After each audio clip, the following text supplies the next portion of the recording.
Hello everybody, este es otro programa de su canal Cultura Reformada, reformando la cultura, presentándole a la gente la que tiene la cara fea, que es la verdad. Ya hemos hablado hemos hablado de toda esta serie. Primero hablamos del lago de fuego, después hablamos del pecado, después hablamos de los frutos espirituales, después hablamos de la adoración. Después hemos hablado, nuestro último podcast, hemos hablado de qué tan importantes son los frutos espirituales en contra del enemigo, la guerra espiritual. Y consecuentemente, con los frutos espirituales vienen los ministerios. Y ya hay muchos cristianos que saben los ministerios, que son apóstoles, profetas, evangelistas, pastores y maestros. Pero el ministerio es todo aquello que es un servicio, ¿verdad? Ministerio, todo aquello que es un servicio para la iglesia es un ministerio, orar por otros es un ministerio, cantar es un ministerio, limpiar los baños es un ministerio, limpiar los bancos es un ministerio, ser ujier es un ministerio. Todos esos son ministerios. Pero ¿qué sucede? Que una persona no puede ministrar si no tiene los frutos del Espíritu Santo. Porque el ministerio es según conforme los frutos del Espíritu Santo. Una persona no puede ministrar si una persona no tiene paz en su corazón, si una persona no tiene amor, si una persona no tiene paciencia, si una persona no tiene gozo, si una persona no tiene paz, no puede ministrar. O sea, ese ministerio va a ser fundado en frutos carnales, no en frutos espirituales. Esa persona no puede ministrar. También la palabra ministerio realmente viene de la iglesia. Cuando ustedes ven que en la política se utiliza la palabra ministerio, es porque se ha tomado de la iglesia ese ministerio. La iglesia ha influenciado mucho en la política, aunque ustedes no lo crean. Principalmente en los países donde la fundación cristiana es protestante, es evangélica, es pentecostal o es reformada. Pero podemos ver esto, por ejemplo, en Mateo capítulo 10, versículo del 5 al 13, dice así. Mateo capítulo 10, del 5 al 13, dice así. A estos dos envió Jesús y les dio instrucciones diciendo: por camino de gentiles no vayáis, y en ciudades samaritanos no entréis, sino id antes a las ovejas perdidas de la casa de Israel. Y yendo predicad, diciendo: el reino de los cielos se ha acercado. Sanad enfermos, limpiad leprosos, resucitad muertos, echad fuera demonios. De gracia recibiste, da de gracia. ¿Ve? Si de gracia recibiste, da de gracia. Si por la gracia hemos recibido los frutos del Espíritu Santo, ¿verdad? No os proveáis de oro ni de plata, ni cobre en vuestro cinto, ni de alforja para el camino, ni de dos túnicas, ni de calzado, ni de bordón, porque el obrero es digno de su alimento. Mas en cualquier ciudad o aldea donde entréis, informaos quién en ella sea digno, y posad allí hasta que salgáis. Y al entrar en la casa, saludarla. Y si la casa fuere digna, vuestra paz vendrá sobre ella. Mas si no fuere digna, vuestra paz se volverá a vosotros. ¿Y la paz qué es? La paz es un fruto del Espíritu Santo. Y una persona que vaya a evangelizar, a predicar, y no tiene paz, no tiene amor, no puede ministrar. No, lamentablemente no puede ministrar. También otra cosa, que el ministerio es para personas que tengan un poquito de madurez en la iglesia. Y no solamente me refiero a madurez espiritual, sino madurez tanto natural. ¿Por qué? Porque ya hemos dicho que usted tiene que llevar una vida de adoración. O sea, ya usted tiene que llevar tiempo adorando al Señor, y ya esos frutos tienen que haberse visto en usted. Por ejemplo, eso lo vemos en Números capítulo 4, versículo del 4 del versículo 4 del 1 al 3 dice que los levitas tenían que ser de 30 años hacia adelante para poder ministrar. ¿Verdad? Dice aquí en Número capítulo 4, dice aquí: habla Jehová a Moisés y a Aarón diciendo: toma la cuenta a los hijos de Coat entre los hijos de Leví por sus familias según la casa de sus padres, de edad de 30 años arriba hasta 50 años, todos los que entran en compañía para servir en el tabernáculo de reunión, de edad de 30 años arriba hasta 50 años. ¿Verdad? Ese era el número. Y cuando ustedes van a Lucas capítulo 3, 23, el Señor Jesús sigue este mismo patrón. Sigue este mismo patrón.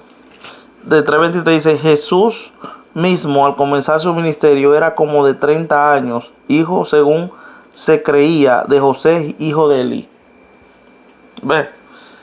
So, el que ministra tiene que tener algún tipo de madurez. Ahora yo sé, no, que ahora hay ministerio de jóvenes. Ok, perfecto. De eso vamos a hablar más adelante, del ministerio de los jóvenes. Pero yo he visto gente poniendo a niños a predicar. Eso lamentablemente eso es incorrecto según lo que dice la Biblia. ¿Por qué? Porque el niño no tiene vivencia, no tiene testimonio. Dicen que la mejor predicación es el testimonio de algo que usted pasó en su vida, una vivencia o algo así. El Señor lo libró, o el Señor se manifestó en usted, o el Señor le reveló algo, o cualquier cosa. Pero un niño, ¿de qué va a hablar? ¿Entiende? Ve, entonces usted tiene que tener algún tipo de madurez. Cuando usted va a Primera de Timoteo también, capítulo 3, le hace Primera de Timoteo capítulo 3 y y Tito capítulo 1, y ahí le habla de los ancianos, cómo tiene que ser el anciano. Habla de muchos más detalles. Son muchas cosas las que quiero hablar, no quiero extenderme, pero como tarea le hace Primera de Timoteo capítulo 3 y Tito capítulo 1, que son cartas pastorales de quiénes son los que deben ministrar. Y cuando usted ve eso, cuando uno lee eso y analiza esos capítulos, usted se da cuenta que los ministerios se le está dando a la gente así libremente. Gente que no tiene ni siquiera, que no tiene fruto, que no tiene capacidad, que no, ¿entiende? Y por eso es que pasan tantas cosas dentro de la iglesia. Otro tema que quiero hablar es que no hay más apóstoles. ¿Ok? Ya no hay apóstoles. El que diga que es un apóstol, bueno, vamos a ver, pero nosotros vamos a ver los requisitos del apóstol ahora, para que sepa lo que es un apóstol. Primero, un apóstol debió haber caminado con Jesús en persona, ya sea antes de su cuerpo ser glorificado o después de su cuerpo ser glorificado. Debió haber caminado con Jesús, ¿verdad? Y que eso fue el caso que le pasó al apóstol Pablo, que él estuvo con Jesús después de que su cuerpo fue glorificado. En Hechos capítulo 1, versículo del 21 al 22 dice así: es necesario pues que de estos hombres que han estado junto con nosotros todo el tiempo que el Señor Jesús entraba y salía entre nosotros, comenzando desde el bautismo de Juan hasta el día en que de entre nosotros fue recibido arriba, si uno sea hecho testigo con nosotros de su resurrección. Es decir, los apóstoles estaban buscando un sustituto para Judas. Y el requisito que ellos establecieron, que está en el libro de los Hechos, es que la persona que vaya a ser apóstol haya tenido que estar con ellos desde el bautismo de Juan hasta, desde el momento que Juan dijo: este es el Cordero de Dios que quita el pecado del mundo, hasta que Jesucristo es crucificado, resucita y sube al cielo. Todas esas personas que estuvieron con Jesús, que alrededor fueron 3 años, que caminó con Jesús, que estuvo con Jesús ahí, que caminó con Jesús. Pero ¿qué pasa? Que ese es lo primero, debió haber caminado con Jesús en persona.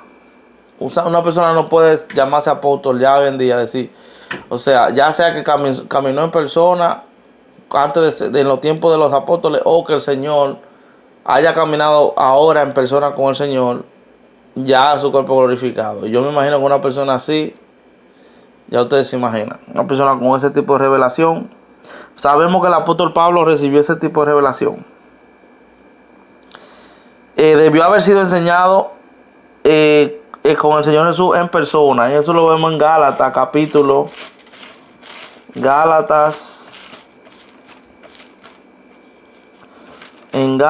está en Gálatas, capítulo 1, del 11 al 12.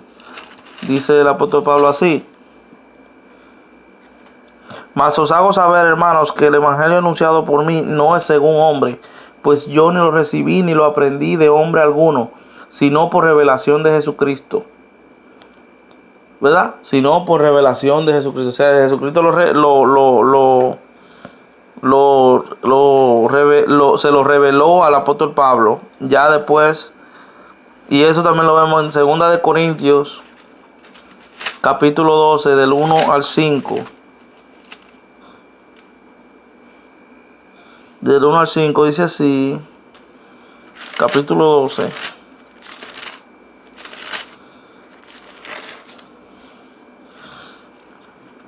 Dice así: ciertamente no me conviene gloriarme, pero vendré a las visiones y a las revelaciones del Señor. Conozco a un hombre en Cristo que hace 14 años, y en el cuerpo no lo sé, si fuera del cuerpo no lo sé, Dios lo sabe, fue arrebatado hasta el tercer cielo.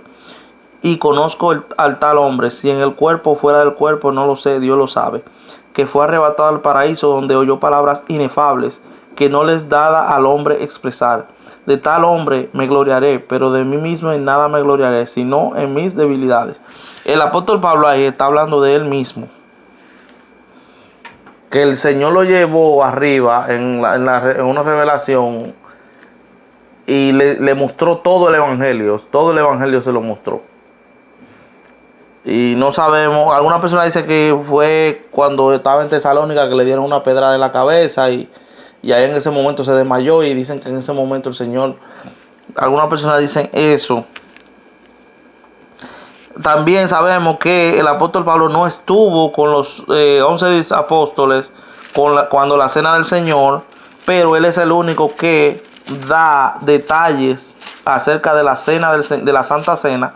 Y eso lo vemos en 1 de Corintios capítulo 11, versículo del 23 al 26. Porque yo recibí del Señor lo que también os he enseñado, que el Señor Jesús, la noche que fue entregado, tomó pan, y habiendo dado gracias, lo partió y dijo: tomad, comed, esto es mi cuerpo que por vosotros es partido, haced esto en memoria de mí. Asimismo tomó también la copa después de haber cenado, diciendo: esta copa es el nuevo pacto en mi sangre, haced esto todas las veces que la bebiereis, en memoria de mí. Así pues, todas las veces que comiereis este pan y bebiereis esta copa, la muerte del Señor anunciáis hasta que Él venga. Entonces el apóstol Pablo no tuvo en ese momento, pero él es el único que da detalles de cómo es que ese es el único documento que nosotros tenemos, que de cómo que se tiene que hacer la cena del Señor. Los evangelios hablan de la cena del Señor, pero no con tantos detalles. Otra cosa es que el ministerio de los apóstoles es muy sufrido. Es un ministerio que se sufre inmensamente. Y eso lo vemos en capítulo. Y aparte de eso, los apóstoles tenían mucha autoridad en el tiempo. Un apóstol tenía tanta autoridad que él podía maldecir a una persona, y algo podía pasar sobre esa persona. En otro caso, el apóstol Pablo dice que él le permitió a Satanás tomar el cuerpo de una persona que era rebelde dentro de la iglesia para que el espíritu se salvara. Así de autoridad tenían los apóstoles. Pero aquí vamos a hablar un poquito. Dice en capítulo 4, versículo 9 hasta el 21, dice así: porque según pienso, Dios nos ha exhibido a nosotros los apóstoles como postreros, como sentenciados a muerte, pues hemos llegado a ser espectáculo al mundo, a los ángeles y a los hombres. Nosotros somos insensatos por amor de Cristo, mas vosotros prudentes en Cristo. Nosotros débiles, mas vosotros fuertes, vosotros honorables, mas nosotros despreciados. Hasta esta hora padecemos hambre, tenemos sed, estamos desnudos, somos abofeteados y no tenemos morada fija. Nos fatigamos trabajando con nuestras propias manos. Nos maldicen y bendecimos, padecemos persecución y la soportamos. Nos difaman y rogamos. Hemos venido a ser hasta ahora como la escoria del mundo, el desecho de todos. No escribo esto para avergonzaros, sino para amonestaros como a hijos míos amados. Porque aunque tengáis 10,000 años en Cristo, no tendréis muchos padres, pues en Cristo Jesús yo os he engendrado por medio del Evangelio. Por tanto os ruego que me imitéis. Por esto mismo os he enviado a Timoteo, que es mi hijo amado y fiel en el Señor, el cual os recordará mi proceder en Cristo de la manera que enseño en todas partes y en todas las iglesias. Mas algunos están envanecidos, como si yo nunca hubiese de ir a vosotros. Pero iré pronto a vosotros, si el Señor quiere, y conoceré no las palabras, sino el poder de los que andan envanecidos. Porque el reino de Dios no consiste en palabras, sino en poder. ¿Qué queréis? ¿Iré a vosotros con vara o con amor y espíritu de mansedumbre? O sea que ustedes están mirando la autoridad que el apóstol Pablo tenía. Que él iba a los sitios, él le decía, y hay varias veces que él dice, yo voy a ir para allá a ver qué es lo que está pasando. En la segunda carta de Corintios todavía él es más fuerte todavía. Él dice que va a ir para allá, que los corintios se decían que la carta era muy fuerte, pero que su apariencia era débil. Y que él decía, cuando yo vaya allá, ustedes van a saber si mi apariencia es débil o no. Y iba a utilizar la autoridad que él tenía como apóstol.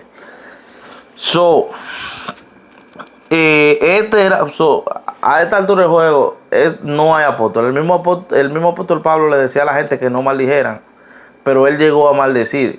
Algunas personas dirán, bueno, esto no es un acto como de hipocresía. No realmente, porque en los rangos, por ejemplo, los rangos militares, un cabo no puede hacer lo que hace un general o lo que hace un teniente. ¿Entiendes? Hay ciertos rangos de autoridades que una persona de bajo rango no puede hacer, pero el que tiene alto rango sí lo puede hacer. Y es a eso que se está refiriendo aquí. O sea, nosotros no lo podemos hacer, nosotros no podemos maldecir gente. Pero el apóstol Pablo sí podía hacerlo. Él sí podía hacer eso. Ok, el problema ahora, uno de los problemas, ¿por qué las iglesias están tan mal últimamente? Porque hoy en día los ministerios han perdido valor. Los ministerios, por ejemplo, vemos niños predicando. Hay niños por ahí famosos de que predicando. Un niño no, según lo que dice la Biblia, un niño no tiene vivencia, no tiene testimonio, no tiene para estar predicando. Pero están predicando. Tiene que ser una persona madura, como lo dijimos en el principio, una persona que ya lleva tiempo adorando al Señor. Yo no sé si ese niño cuando sea más adulto se vaya de la iglesia o se descarríe, como está pasando últimamente, principalmente en el ministerio de jóvenes, que comienza, le dan ministerio y le dan de todo, y cuando ya llegan a ser adultos, que se independizan de los papás, se van de la iglesia. Los ministerios son asignados ligeramente. No todo el mundo puede ser líder. Una vez le pregunté yo a una hermana de que cómo era su iglesia. Y ella dijo, es una iglesia de ministros, ahí todo el mundo es ministro. ¿Cómo va a ser? Siempre hay un líder y siempre hay un seguidor. ¿Cómo es que todo el mundo, entonces no hay que ministrarle a nadie porque todo el mundo es un ministro en esa iglesia? Hay gente que son ministros y hay gente que se tienen que dejar ministrar, ¿verdad? Y entonces hemos llegado a creer, hay muchos pastores que creen que mientras más ministerio de jóvenes ellos tienen, más bonita se ve la iglesia, más gente jala a la iglesia. Y dan los ministerios así, ligeramente, lo dan los ministerios. Yo he visto conducta muy fea en las iglesias de los ministerios de jóvenes. No es que yo no estoy de acuerdo con los ministerios de jóvenes, porque una persona de 30 años puede ser es un joven y puede tener un ministerio. de 20, de 30, si ya llevan una trayectoria de adoración. Pero yo he visto cosas. Y entonces, para terminar, eso de dar ministerio, también usted tiene que estar guiado por el Espíritu Santo. Y si una persona claramente se le ve, si usted le asignó un ministerio a una persona y claramente a esa persona se le ve que esa persona tiene mucha inmadurez, lamentablemente usted no fue guiado por el Espíritu Santo.